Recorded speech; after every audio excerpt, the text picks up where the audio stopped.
Амитхан Султан, дважды Герой Советского Союза, летчик-ас, сокол номер 1, король тарана, воздушный лев, а враги называли его Черный дьявол.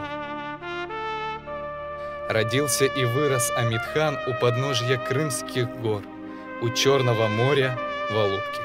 Мама – крымская татарка, на себе. Отец – лакец, султан.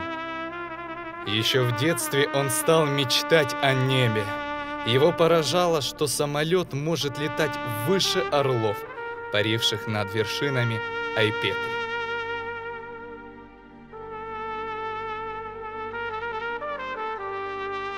Окончив крымско-татарскую школу, он поступает в училище в Симферополе и параллельно занимается в Симферопольском аэроклубе, а затем в Качинской школе военных летчиков.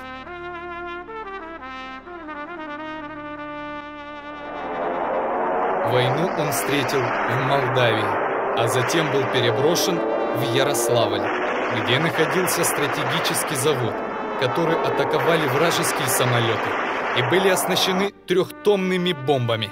Лишь одна из них могла уничтожить весь город. Израсходовав весь боевой запас в атаке, он протаранил корпус вражеского юнкерса левым крылом и спас весь город. После этого юный летчик стал легендой и командиром 9-го истребительного полка.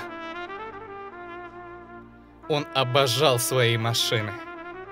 За особую победоносную тактику атаки армии генерал Хрюкин разрешил нарисовать на самолетах эскадрильи Амитхана атакующих орлов.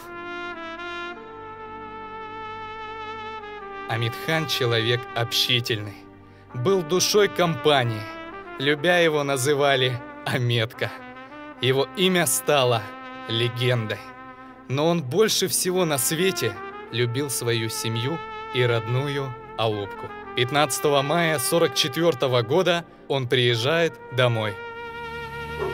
18 мая 1944 года ночью его народ, семью объявили врагами народа и изгнали в далекие края.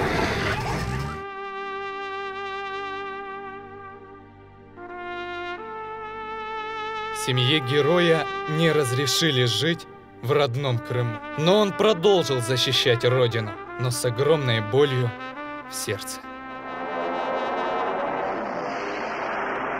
Последний свой самолет гвардии майор Амитхан шедеврально сбил 29 апреля 1945 года над Берлином.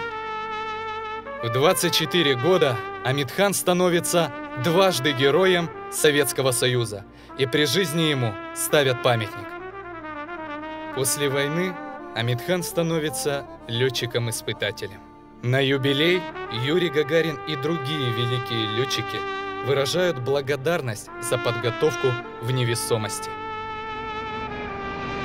1 февраля 1970 года при испытании сокол номер 1 Амитхан Султан погиб. Амитхан всегда говорил, что орлы умирают в небе.